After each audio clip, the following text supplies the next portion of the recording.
Yeah, it's interesting. I had a bit of a chuckle there when Vera said people aren't ready to do AI and data, because I did do a couple of books back in 2019, AI and data strategy, and people said they weren't ready then to do a strategy. So I think you've really got to embrace the moment, and that's why everyone's here, to embrace the moment and get stuck into it.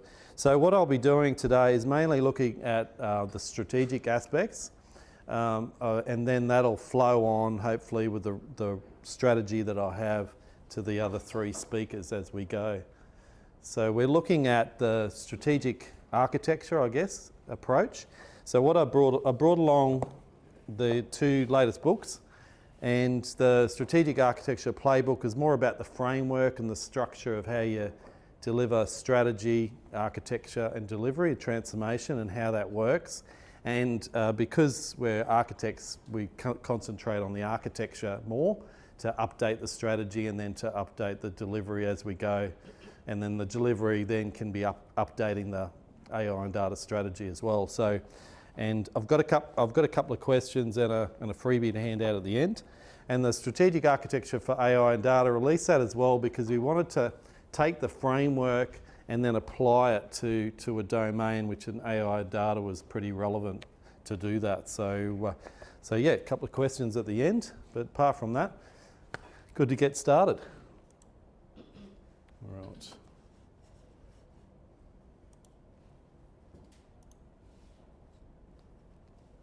All right.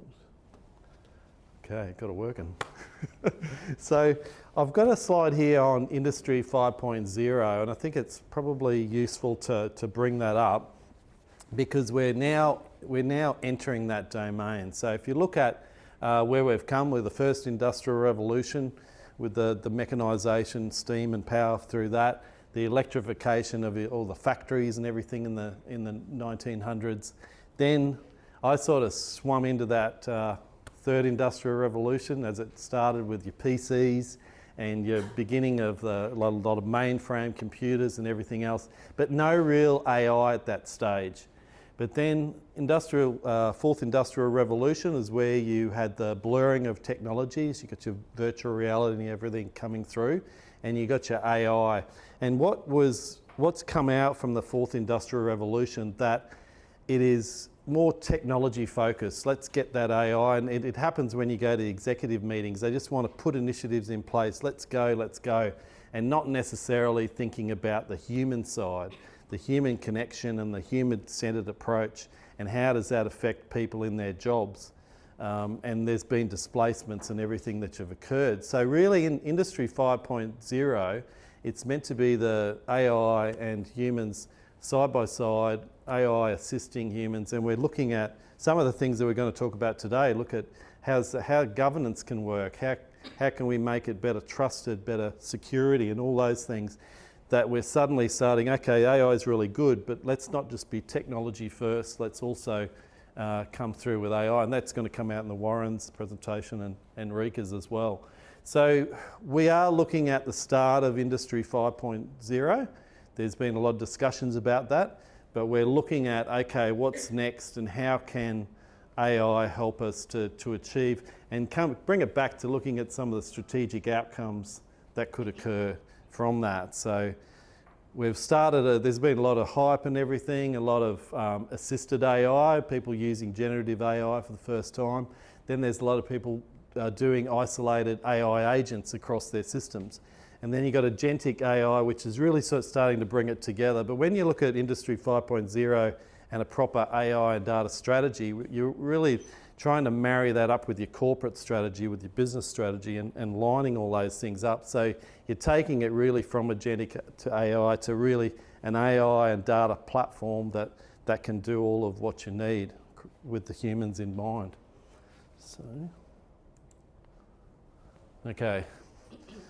So I thought about putting something on pain points and then the opportunities, because there's a lot of pain points out there, and how can that be achieved? So having a AI and data strategy. So like Vera was saying, people are saying, oh, we're not ready and stuff, but having a strategy, that should have been done back in 2019, and that's what I was saying back then. we really have to have strategies done early to bring everything together and make sure that your staff are involved, all your executive know where you're going, and having that in place establishes that clear strategic alignment. So you're looking right across your AI back and your data back to your business outcomes. Fragmented data landscape. So Ven and I, we see this all the time, like it's still in place and it's not being updated enough. So coming up with a proper trusted data foundations, proper a data platform, AI and data platform, where you have the rules in place, where you've got your governance in place and you've got it running more smoothly. So difficulty in scaling AI, I sort of talked about that a little bit, people putting AI agents on this workflow are not really scaling it correctly. So if you look at clear, sustainable AI capabilities that can not go from that proof of concept pilot stage to something that's meaningful and actually producing for the organisation. So with your next one, uncertain governance and ethics. My eyesight's that bad, it's a bit blurry for me. So looking at that governance and ethics and adopting that, and that could be the Queensland Government framework, around AI governance. Having that responsible AI governance in place is important, and Rika's going to talk a bit more about that. Low AI and data literacy, that's a big one because you've got a lot of AI initiatives coming in place, but you don't have the literacy to be able to use that technology. So you may have people that don't understand what AI and data is all about. They may want to use their own tools and not the tools that your organisation wants them to use, and not the templates they need to use, and there can be a lot of issues with there. So, for instance, we've released a training course that we look at basic, intermediate, and advanced sort of training in this area, and it definitely can link that and lift your organisational capabilities up. So, if you take AI and data and you look at the people, process, information, technology across those areas, it needs to all uplift. So, definitely people's important. And misalignment of investments. So it's very important to not just go for the new thing that sounds good, prioritise those high initiatives, high impact initiatives, and make sure that they're going to really resonate with the organisation. So have a think about them all. We talk in the book about some ways in which you can prioritise things. Queensland Government has approaches, other departments and organisations have approaches, but really taking a good look at it before you put your roadmap out. So, yeah. And ChatGPT did this one. I had to do something quick. But what I wanted to look at there is you've got the strategic architecture approach that we put together before. So strategy, architecture, transformation. But really across that is we've still got that.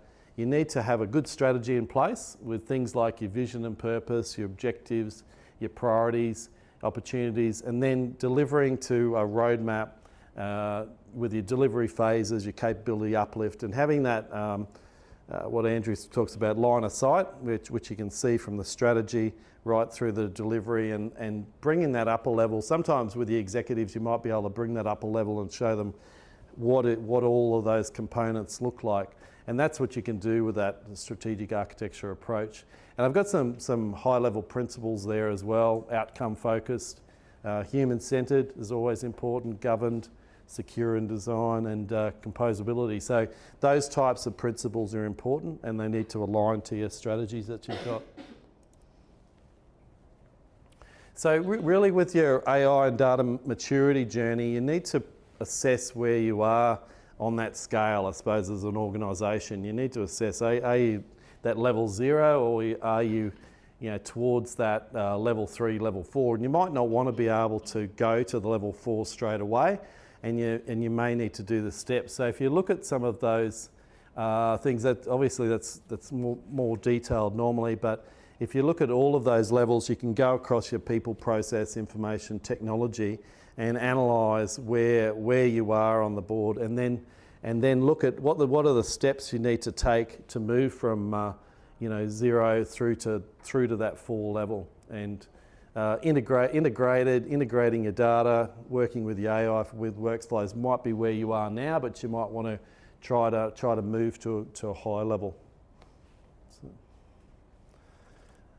And you have your foundational AI and data enablers at the bottom, your technology, governance and trust, data foundation, and your people and culture that we've talked about.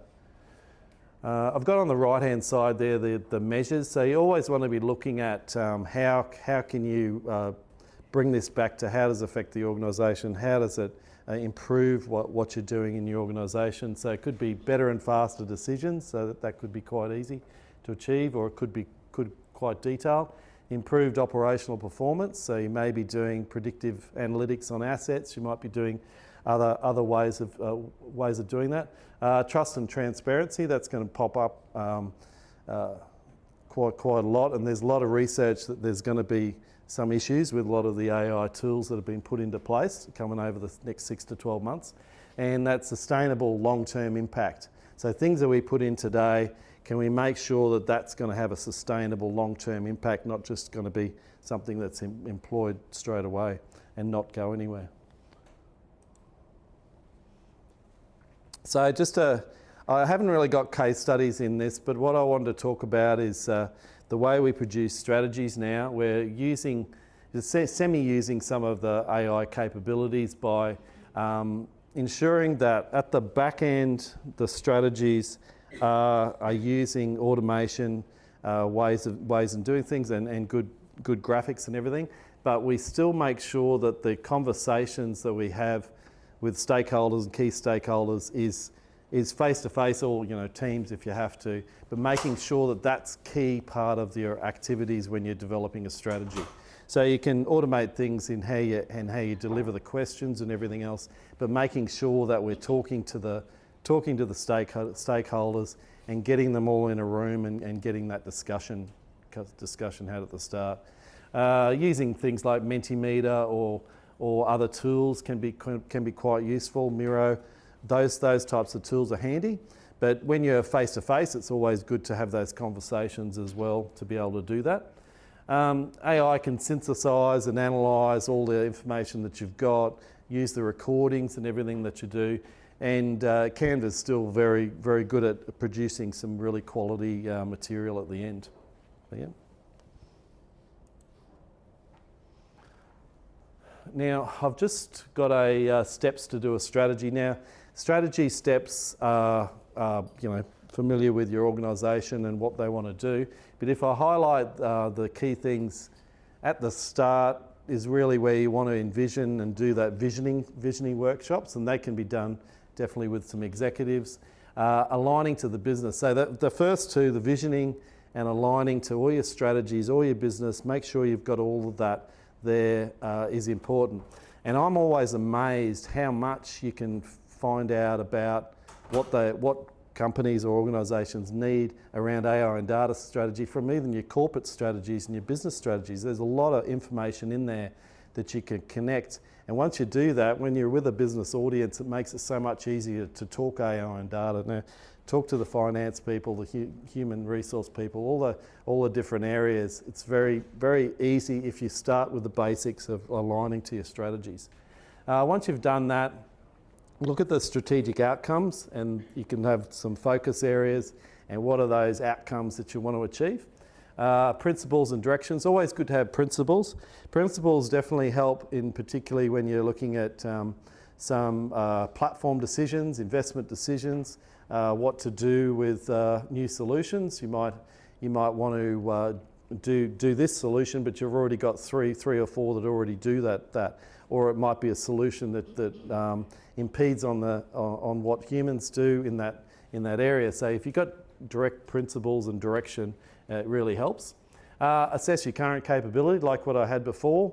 Have a look at where you sit. You don't want to be biting off too much that you can chew, making sure that you're at the right level as you go down the scale. Identify any gaps, so you do that, look at the gaps, how do you get from the old current to the future, and how do you transform? There's plenty of architects here that sort of know the current and the future understanding, and how do you transition across those areas? Enable that operating model. How do we put that operating model in place? How do we get the roadmap I guess, activated. And I've got just an arrow sort of, that's a continual process with strategies, that you don't just sit them there 1 year and leave it for 3, because as Vera was saying, things change rapidly. So you need to make sure that the delivery teams get that message back to be able to change it.